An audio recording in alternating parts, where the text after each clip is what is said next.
I'm one of those people that plays games now just to turn off my brain. I don't need to be competitive and yell at my screen all the time. I don't want a 12-year-old in a lobby telling me what he did to my mother. I just play to chill. Wouldn't be a surprise then that I play a lot of The Sims. I've been a fan of the game since, I think, The Sims 1 on a friend's PC back in the day. It was pretty fun. Understandably barren by today's standards, but back then, watching a sim refuse to go to work because one dirty plate was blocking their path was peak entertainment. Then I moved on to the Game Boy Advance era. Sims Busting Out, Sims 2, and of course, the undisputed GOAT, King Shiesty himself, the urbz Sims in the City. An open world story-driven experience with top-tier dialogue and a third-person playstyle that had you run around from quest to quest in a pretty large and detailed world for a GBA game. I'm gonna have to do a deep dive on that bad boy masterpiece later, but for now, just know that's where my obsession was cemented. Back to the mainline series, my sister got me The Sims 3 on Xbox 360 and yo, that was my shit. That's when I really started to enjoy the relaxing gameplay style as Sims were much more independent. I'd set up my Sims, go make a sandwich, take a nap, go to school, and come back to see who got married, who died, and who's currently crying in the graveyard. The game also had a semi-open world separated by zones, but the zones were pretty big and included other venues, houses, and neighboring Sims. That way you weren't just tied to the lot your Sim is currently on. There's some foreshadowing for you right there. TLDL, I played the fuck out of that game. So naturally, you'd think the sequel will be a generational leap, dare I say a masterpiece of simulation. I'm afraid that was a wrong answer.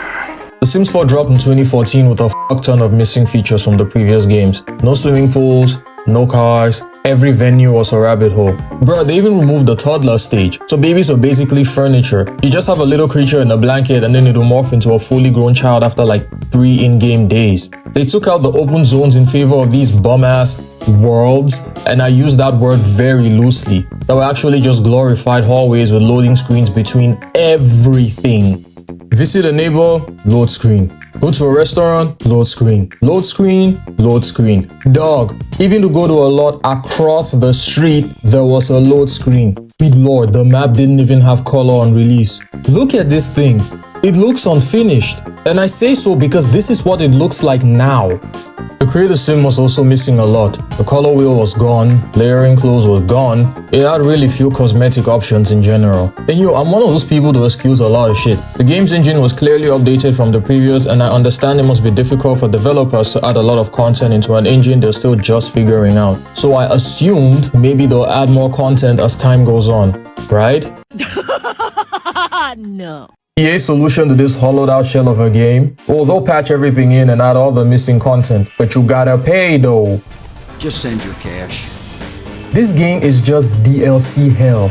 There's over 90 pieces of DLC and most of them you pay for. There's DLC for DLC, which leads me to a very funny question. How much do you think a complete version of The Sims 4 costs in the year of our Lord 2026? You're thinking that maybe $100-200, right? Take that number and shove it up your ass. Bureski, as of March 2026. If you want every expansion, game pack, stuff pack, and those fuck-ass kits, that shit costs over 1,300 euros. That's some old bullshit. 1,300 bones for a game that first dropped when Jason Derulo bum-ass was still ruining the Wiggles' reputation on radio. You could buy land with that money.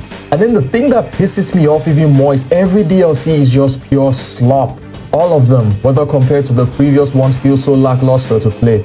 The perfect example I can give you is, there's a DLC called Cats and Dogs where you get pets in the game.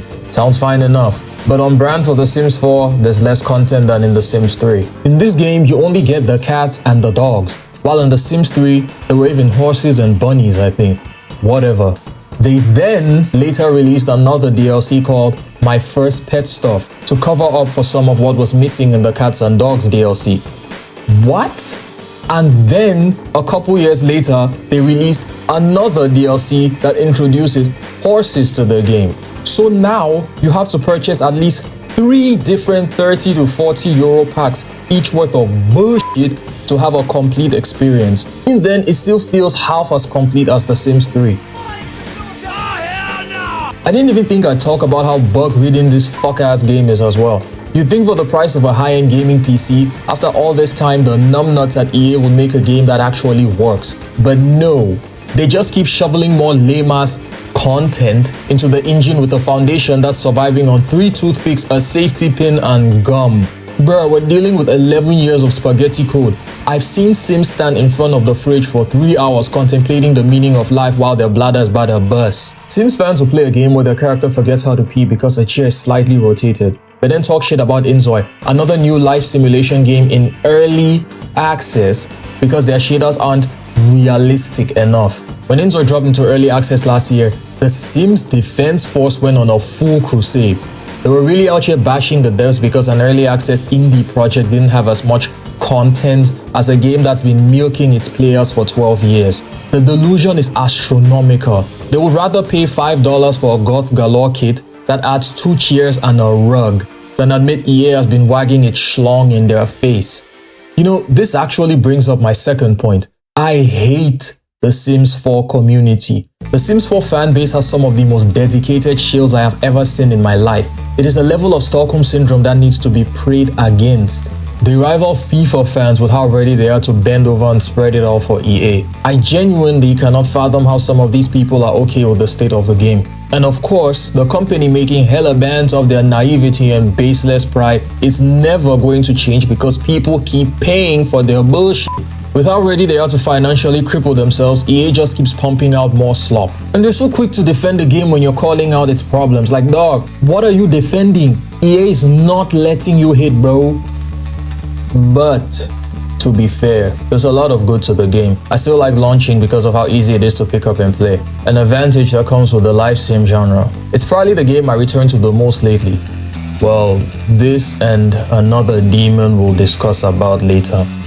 The Creator Sim is the best in the franchise, and I've spent hundreds of hours making my homies and family, and even using the outfits to style myself in real life. I also like the quality of live updates that make it harder to return to the older games, like how Sims can eat and chat now. Multitasking is also better. I like the little stuff. Also, I'll give a really tiny amount of credit to the devs, because from what I understand, the game is empty and gameplay is pretty lackluster, so it runs better on lower end PCs. Which somewhat explains the lack of an open world for processing reasons, but definitely not excusing Maxis and EA for this. But it was a major reason I played The Sims 4 so much.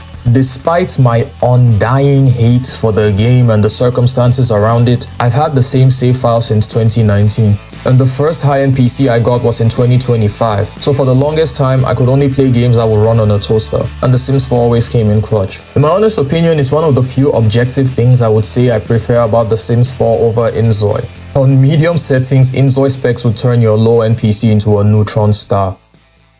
So yeah, there's a lot more good I could talk about the game, but this is a video about games that piss me off. I'd like to continue the series with a few more in the future. I won't only post these as I have ideas for different types of series, and if you want to recommend something to me to check out, I would love to at some point. Hopefully it doesn't take another 2 years to release the next video. Thanks for watching and or listening this far. Drink a healthy amount of water, call your family, and have a great rest of your day. You're gonna be okay.